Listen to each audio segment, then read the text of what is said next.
Saan nga ba nagmula ang mga bagyo? Ano nga ba talaga ang mga mitolohiyang bumabalot sa bawat pagpagaspas ng malalakas na hangin, pagbuhos ng malalakas na ulan at pag-apaw ng baha tuwing bumabagyo?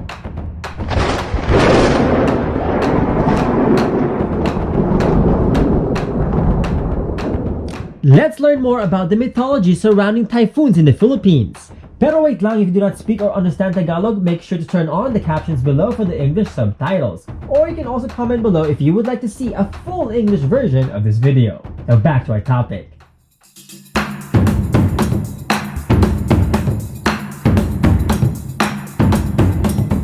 Mabuhay o sa Kapampangan, luwid kayo. Welcome back to another video. It's me, Kirby Aráullo, your friendly Pinoy historian. And if you are new to my channel, my name is Kirby Aráullo. I'm a historian, an educator, and a cultural advocate. And in this channel, I make videos about our people's history and our people's culture and everything in between. Kaya naman, if you like learning about any of those things, huwag kalimutan mag-like, mag-share, mag-comment, at mag-subscribe. So for today's video, alamin natin ang mitolohiyang pinagmulan ng mga bagyo. Pero bago yan, isa munang taus-pusong pasasalamat, dakalpong salamat sa lahat ng mga bumati sa aking birthday at sa lahat ng mga nag-donate sa aking birthday fundraiser. Para sa aking birthday, sa aking 32nd birthday, I'm hoping to raise at least $3,200 para sa mga naapektuhan ng mga bagyo sa Pilipinas for the communities affected by the typhoons in the Philippines, the recent typhoon that happened just a few weeks ago. At 100% ng aking birthday fundraiser will go towards NAFCON's Bayanihan relief and rehabilitation to address the immediate needs and long-term rehabilitation of the communities back in the Philippines. We at NAFCON work closely with trusted community-based organizations throughout the Philippines, kaya naman siguradong ang mga donation natin ay mapupunta sa mga nangangailangan. Kaya naman sa ating mga kababayan dito sa Amerika at sa iba pang bahagi ng mundo, samahan nyo kami sa pagtulong, makiisa tayo sa pagtulong sa ating mga kababayan sa Pilipinas. Seriously, every penny and every dollar counts. Halimbawa, if you're craving boba, if you're craving milk tea or Starbucks, the average price of a Starbucks coffee and the average price of a milk tea, of a boba milk tea, can actually feed 3 to 5 people, provide them with hot meals. Kaya naman huwag kalimutan mag-donate sa ating mga kababayang nangangailangan ng tulong ngayong panahon nito. Maraming salamat po, dakalpong salamat. So balikan natin ang mga bagyo. Saan nga ba nagmula ang mga bagyo according to the mythologies of our ancestors? Pero bago natin sagutin ang tanong na yan, isang munang paalala sa ating mga kababayan na ang Pilipinas noong unang panahon ay hindi isang bansa lamang. Ito'y isang kapuluan ng mararami at magkakaibang mga bansa, magkakaibang mga kaharian at iba't ibang mga mamamayan na may mga sariling mga lipunan at may makukulay na kultura. Isang mayamang kapuluan na kabilang sa mas malawak na kabihasnan ng Timog Silangang Asya na may impluwensya din mula sa iba't ibang bahagi ng mundo, mula sa iba't ibang mga mayamang sibilisasyon ng daigdig. So for today, for our topic today, I'll be sharing the mythology surrounding typhoons from the Kapampangan culture, according to Kapampangan culture. So ano nga ba ang bagyo sa Kapampangan? Ang bagyo sa Kapampangan ay tinatawag na bagyo. Bagyo. Bagyo sa Tagalog, bagyo sa Kapampangan. At ang salitang bagyo naman sa Kapampangan ay nagmula sa salitang bagyus. Ang bagyo sa Kapampangan, in Kapampangan, the word bagyus means wings. And not just your ordinary wings. Bagyus means the wings that are outstretched, wings that are widely open. So ito yung mga pakpak ng mga ibon, ng mga agila, ng mga lawin, at ng mga diwata at marami pang iba. So tama yung narinig ninyo. In Kapampangan, we have both words. We have bagyus and pakpak. And they both mean wings. But they have a difference. So una, ang pakpak, ito yung mga wings na naka-resting position, parang ganito, nakaganyan. Habang ang mga bagyus naman, ito yung mga pakpak na nakaradlad. Mga pakpak na pumapagaspas, outstretched wings that are pagaspasing. Pagaspasing, that's not a word. But yeah. So wait, what do wings have to do with the devastations caused by the typhoons? So anong kinalaman ng mga bagyo sa pagaspas ng mga pakpak o bagyus? Bakit nga ba tinatawag na bagyo, ang storm o typhoon, kung ang orihinal na meaning nito ay pakpak? Anong kinalaman ng pakpak, ng pagpagaspas ng mga pakpak o mga bagyus sa mga bagyo at pag-ulan at pagbaha? Ayon sa mga sinaunang mitolohiya ng ating mga ninunong Kapampangan, ang malalakas na bagyo ay nagmumula mismo sa pagpagaspas ng mga malalawak na pakpak o bagyus ni Apong Galura. Si Apong Galura naman ay isa sa mga sinaunang diwata ng mga Kapampangan. Isang makapangyarihang diwata o god na may anyong tila isang agila. Si Apong Galura ang tinaguriang alili o kanang kamay ng makapangyarihang hari ng mga diwata, si Bapong Sinukwan. Bapong Sinukwan was the mighty and the benevolent fiery white phoenix the supreme god of the Kapampangan people, the god of war of ancient Luzon. Siya yung makapangyarihang diwata ng araw, digmaan at kamatayan. At ang kanyang alili o kanang kamay na si Apong Galura ay siya rin tinaguri ang hukom o ang judge ng lahat ng mga kaluluwa sa kabilang buhay. Ang mga bagyo ay pinaniniwalaang mula mismo sa pagpagaspas ng mga pakpak o bagyos ni Apong Galura, habang siya'y lumilipad mula sa tinatawag na timog laot ng mga Kapampangan. At bilang kanang kamay ay siya rin ang pinapadala ni Bapong Sinukwan upang linisin ang lipunan, to purify the land, ika nga. At ito ay sa pamamagitan ng pagpagaspas ng kanyang mga bagyos na siya namang naging isanhi ng malalakas na hangin at bagyo mula sa timog laot. Ang tinatawag na timog laot ng mga Kapampangan ay ang Eastern Ocean o ang tinatawag natin ngayong Karagatang Pasipiko. Actually, Apong Galura is also known as the patron god of the drowning sailors o yung mga nalulunod na mga malalayag sa dagat. Si Apong Galura yung kanilang dinadasalan upang sila'y hindi malunod, upang sila'y makapaglayag ng mapayapa. Sa katunayan, hanggang sa mga panahong ito, kapag bumabagyo ng pagkalakas-lakas, ay marami pa rin sa mga Kapampangan ang nananawagan kay Apong Galura na huwag masyadong maging malupit at patawarin ang mga tao sa lupa at sila'y iligtas mula sa mga hagupit ng mga bagyo. Typhoons were seen by our ancestors as a chance for a fresh start. Bagong simula, ika nga, by fixing the mistakes of the past. It was also seen as a test of leadership and a test for compassion, especially for those in power. Pinaniniwalaan kasi na ang pagdating ng mga malalakas na bagyo mula kay Bapong Galura ay sumisimbolo sa pagkadismaya ng mga diwata, lalo-lalo na ni Bapong Sinukwan. Pinaniniwalaan na ito ang kanilang paraan ng pagpapakita ng pagkadismaya sa mga kaganapan dito sa lupa. Ito'y sumisimbolo sa kanilang pagkadismaya, sa kanilang kalungkutan at galit na rin sa mga kasalanan ng ating mga ninuno, sa mga kasalanan natin dito sa lupa, sa mga kasalanan ng ating lipunan. Kaya nila pinapadala si Apong Galura upang linisin ang lipunan, to purify the land, to wash off the evil in the land. Ngunit, ito'y hindi upang parusahan ng mga tao dito sa lupa.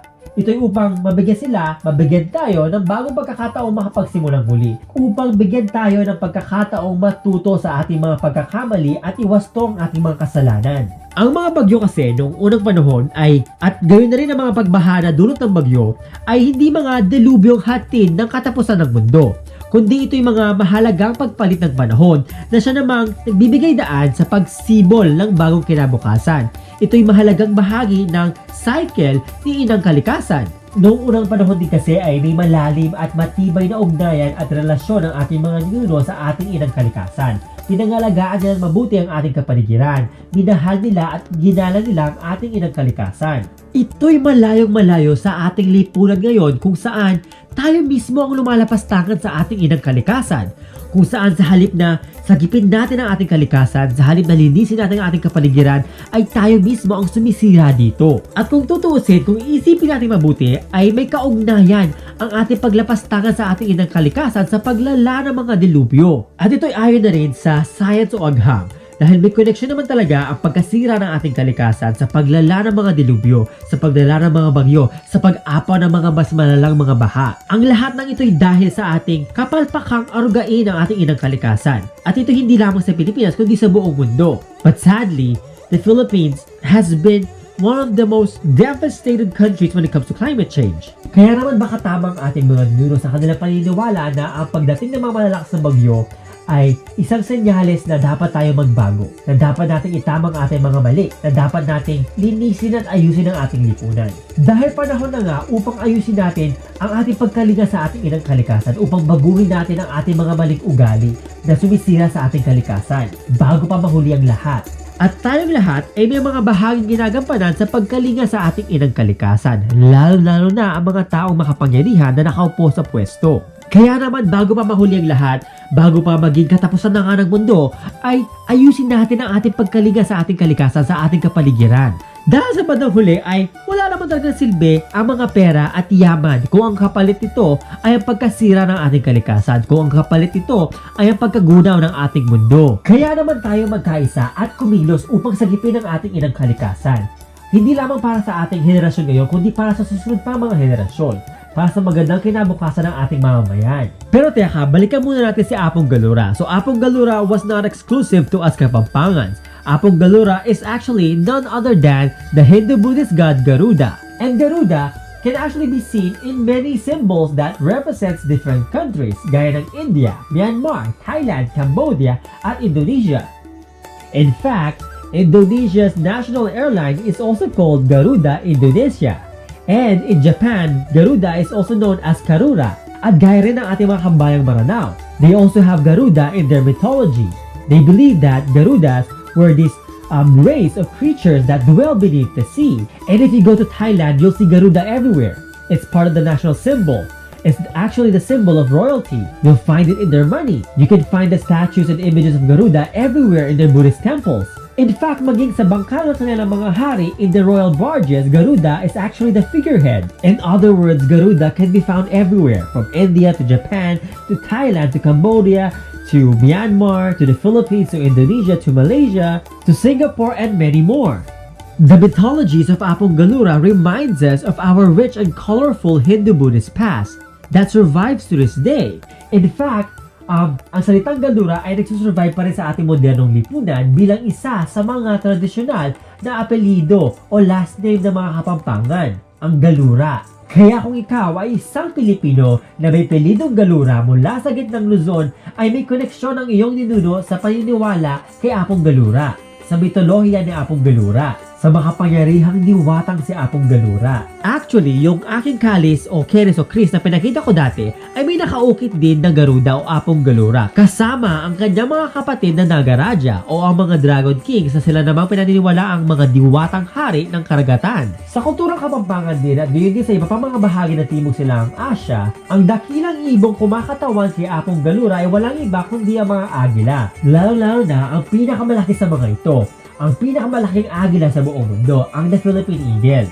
At para sa karagdagang kaalaman tungkol sa makukulay at mayamang kultura at mitolohiya ng ating mga ninuno, ay i-check lamang ang mga link sa ibaba. At shoutout na rin sa Aguman Sinupan Singsing, ang Center for Kapampangan Cultural Heritage sa pamumuno ni Bapang Mike Pangilinan.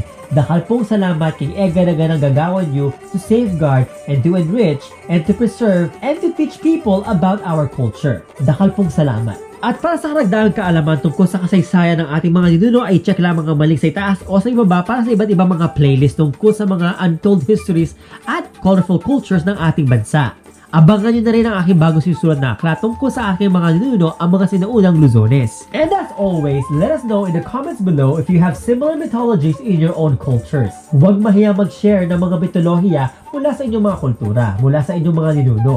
Gaya na sabi ko kanina, ang ating mga kultura ay makukulay at magkakaugnay. Kaya naman huwag mahiyang magbahagi sa ibaba kung ano nalalaman ninyo tungkol sa inyong mga mitolohiya. Let us know in the comments below if you have similar mythologies similar to Apong-galura or to Garuda. At muli ako po'y nagpapasalamat sa lahat ng mga bumati at nag-donate sa aking birthday fundraiser. Maraming salamat po sa pagtulong ninyo upang makatulungan natin ang ating mga kababayan na apektuhan ng mga bagyo at pagbaha. At para sa iba pa mga gustong tumulong ay hindi pa huli ang lahat, check out the links below to make a donation today. Dakal pong salamat. Maraming salamat po. At hanggang dito na lamang muna sa ngayon. Huwag kalimutan mag-like, mag-share, mag-comment at mag-subscribe. Shoutout nga pala sa aking mga patron na walang sawang sumusuporta sa aking Patreon at sa paggawa ko ng mga video gaya nito. Dakal pong salamat. So if you want to help me make more videos like this, show your support and please be my patron or get a copy of my book or any of the merch linked down below. And speaking of merch, proceeds from this month will also go towards my birthday fundraiser for Bayanihan relief and rehabilitation.